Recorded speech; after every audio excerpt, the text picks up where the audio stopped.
고난주간 첫째 날 기도에 이 말씀으로 좀 시작하려고 합니다. 내가 나를 3번 부인할 것이다.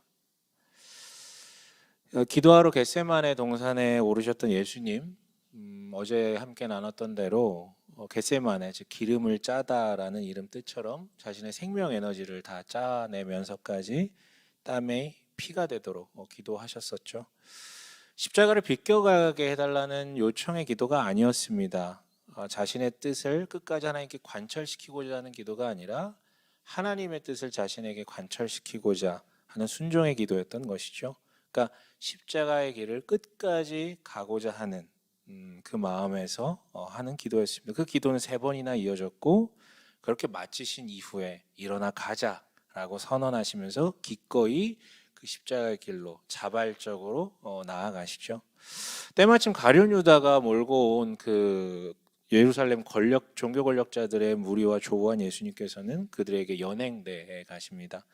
끌려가신 곳은 어디냐면 잘 갖춰진 재판정이 아니라 당시에 그 대제사장, 유일한 대제사장이었던 가야바 집 마당이었죠. 이 자리는 이제 그 가야바라는 종교 권력자의 어떤 대표인 그 사람의 이제 나와발이라고 불릴 수 있는 곳이었잖아요.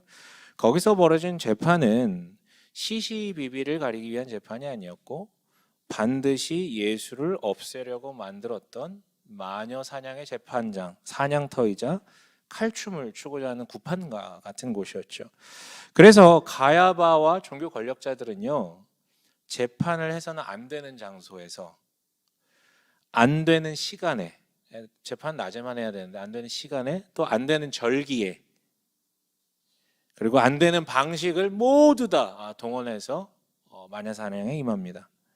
모든 것이 불법인 자리, 그리고 불법을 행하는 자들에 의해서 지금 재판을 받으시는 것이죠. 하지만 어쨌든 재판이었기 때문에 죄목이 필요하고, 그게 정말 죄인지를 밝혀낼 증거가 필요했습니다. 다만 이 귀중한 기회에 잔잔바리 가지고는 안 되었었거든요.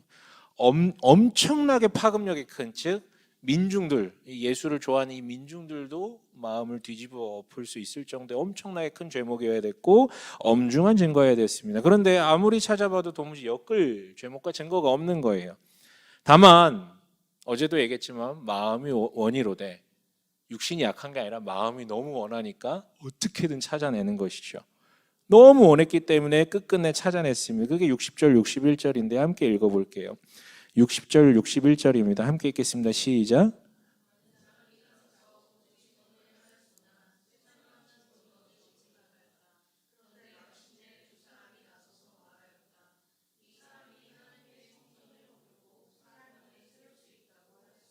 네, 당시 유대 민중들은 다시 말하지만 예수님께 열렬히 환호했었거든요. 그러나 아무리 예수를 좋아한다 한들 절대 위치해 있는 성전을 향한 열망에는 미치지 못했죠.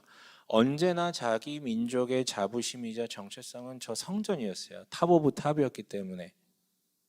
그런데 이처럼 민중들이 죽고 못 사는 성전에 대해서 예수께서 마치 성전 파괴의 범과 같은 발언을 했다라는 것. 물론 예수님께서는 분명하게 그렇게 말씀하신 적이 있지만 앞뒤 문맥이라는 게 있잖아요. 근데 그거 다 걷어내고 딱 거기만 잘라서 부각시킨 것이죠. 그리고 제사장은 신문합니다. 너 정말 그랬니? 예수께서는 침묵하시죠. 소극적 긍정이에요. 그런데 과야바는 쐐기를 받기 위해서 하나 더 질러버립니다. 그대가 하나님의 아들 그리스도요? 그런데 이번에는 예수님께서 침묵을 지키지 않고 대답하십니다. 당신이 말하였다.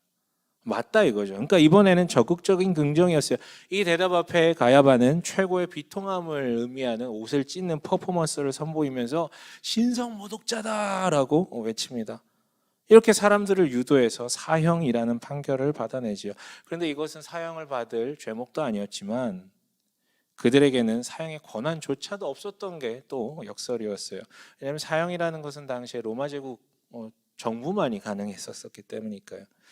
예수께서는요, 그들의 모든 모략을 다 알고 계셨지만 그럼에도 불구하고 끝까지 자신의 정체를 부인하거나 부정하거나 숨기지 않으셨습니다. 이게 진실이었어요. 그리고 사형을 언도받죠. 그렇게 그분은 자신의 정체를 숨기지도 외면하지도 부인하지도 않고 그 맞서 싸웠으면서 자기 발로 뚜벅뚜벅 십자가의 길을 걸어갔습니다. 그러나 이분과 전혀 반대로 자신의 정체를 끝까지 숨긴 사람이 있었죠. 바로 베드로입니다. 58절에 보면 이 베드로는 그 자리까지도 쫓아갔었던 것 같아요.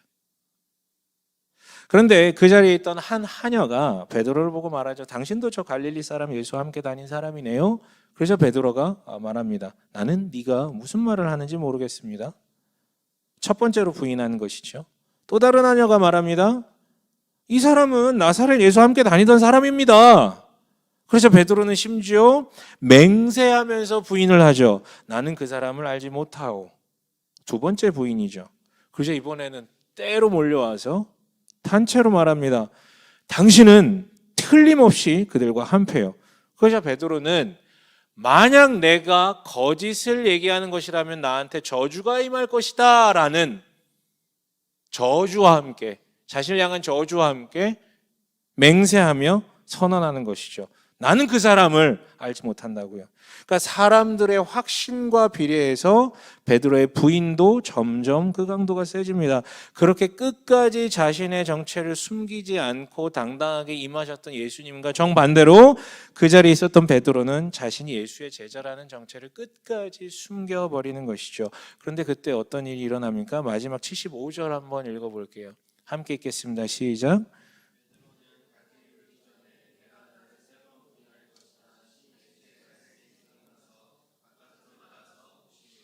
네, 그때 예수의 말씀이 생각난 것이죠. 그리고 바깥으로 나가서 몹시 울었습니다.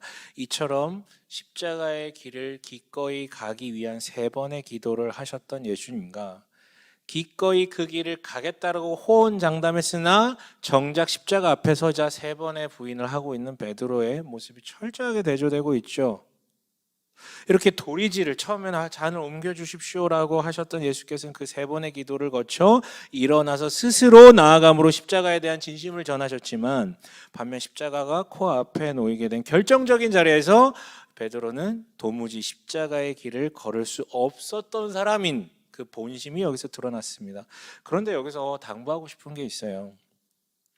심지어 절대 자기는 모두가 부인하더라도 나는 부인하지 않습니다라고 확언했던 자가 이 부인해버린 이 베드로의 형태, 이는 정말로 비난받아 마땅한 것처럼 보이지만 부디 여기 계신 분들, 이 본문을 묵상하신 분들은 폄하하지 않으셨으면 좋겠어요. 왜냐하면 우선 도리어 우리는 이런 못난 이들을 보면서 이들을 폄하함으로 자신을 슬며시 의인의 자리에, 나는 저런지는 않았으니까 의인의 자리에 놓고 싶은 욕구에서 베드로를 더 심하게 비난하는 경우가 있어요. 이것은 성경 인물만이 아니라 우리 주변 사람도 마찬가지예요. 뭔가 좀 악행을 저지르거나 신앙생활 제대로 하지 않는 이들을 보며 쉽게 폄하하죠. 그가 하는 데는 저 사람에 비해 내가 의롭다라는 그것을 증명받고 싶은 욕구가 있거든요. 그래서 우리는 함부로 폄하해서는 안 돼요. 또한 문득 본문을 묵상하다가 그 안도연 시인의 너에게 묻는다라는 시가 떠올라요. 연탄재 함부로 발로 차지 마라. 너는 누구에게 한 번이라도 뜨거운 사람이었느냐. 네. 우리가 어찌 폄하할 수 있겠어요. 그러는 당신은 언제 그렇게 예수를 향해 뜨겁게 고백해 본 적이 있습니까? 주는 그리스도시요 살아계신 하나님의 아들이십니다. 다 버릴지라도 나는 죽어도 버리지 않겠습니다. 또한 누구도 실제 그 사람의 그 자리에 서보지 않는 이상은 누구도 쉽게 얘기할 수 없는 것이기 때문에 또한 함부로 폄하할 수 없어요. 그런데 이 모든 거 다 지워버리더라도 무엇보다 우리가 베드로를 폄하해서는 안 되는 이유는 간단해요. 예수께서 그 배신을 당하신, 그 부인을 당하신 예수께서 그를 폄하하지 않으셨기 때문에. 예수님 모든 것을 아셨죠. 닭이 울기 전에 그가 부인한다라는 것을 이미 알고 계셨어요. 예언까지 하셨잖아요. 언제 예언하셨습니까? 기록에 의하면 최후의 만찬 때, 바로 지난 몇 시간 전에 예언하셨죠. 그런데 그때는 그저 입 밖으로 꺼내졌을 뿐이지 사실 베드로에 대한 예언은 예수께서 그를 처음 갈릴리 호숫가에서 만난 그 순간부터 이어져 왔었어요. 다 알고 계시지만 그를 품고 다녔어요. 그런데 예수께서도 폄하하지 않으셨는데 우리가 무슨 자격으로 베드로를 폄하할 수 있겠냐 이것이죠. 예, 여러분 간단해. 예수께서 괜찮다고 하셨기 때문에 괜찮아요. 그렇다면 여러분 이 시선은 베드로로부터 우리를 향하게 되겠죠. 당신이 당신의 신앙을, 당신이 당신의 현재를 지금 뭐라고 평가할지라도 상관없어요. 예수께서 괜찮다고 하면 괜찮은 거예요.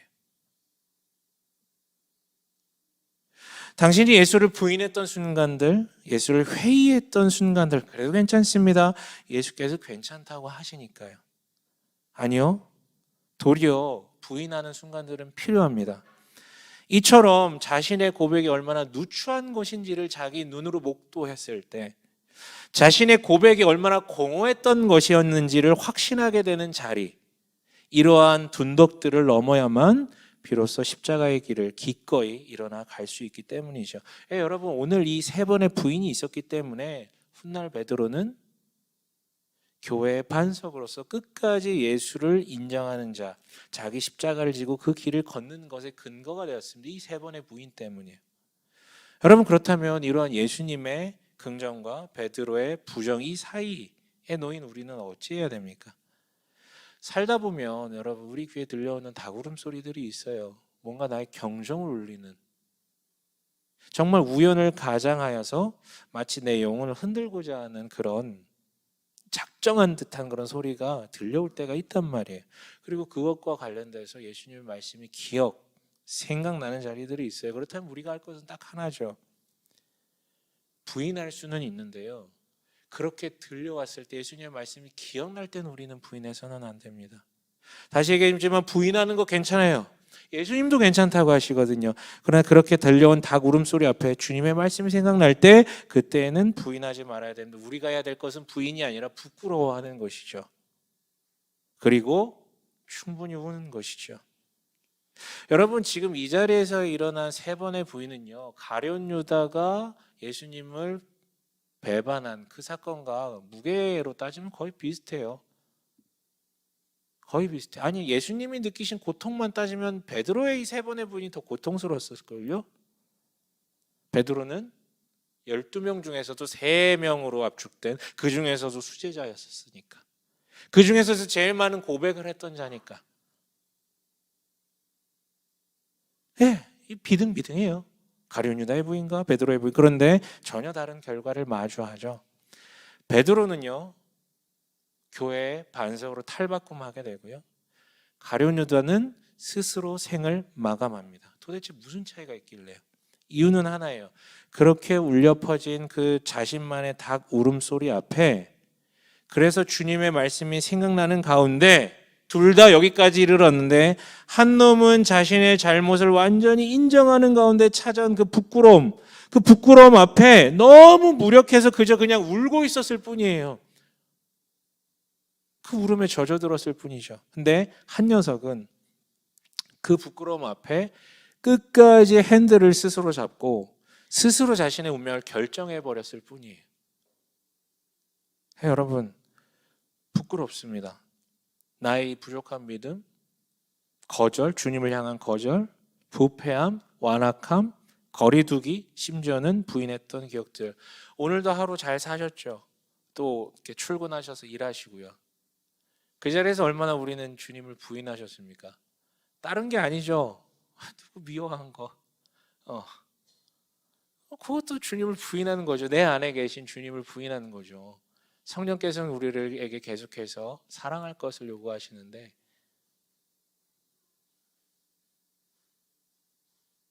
세 번이 아니라 우리는 오늘만 해도 30번은 부인했을 거예요. 그런 우리의 오늘은 참으로 초라하고 부끄럽죠.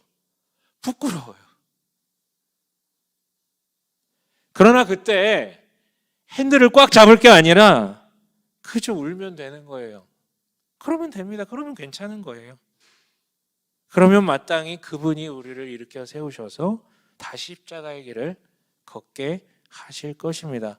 여러분, 그럼에도 불구하고 찾아온 부끄러움 앞에 그저 울며 나아가는, 그렇게 십자가의 길을 걷는 우리 되시길 주님의 이름으로 간절히 축원합니다. 아멘.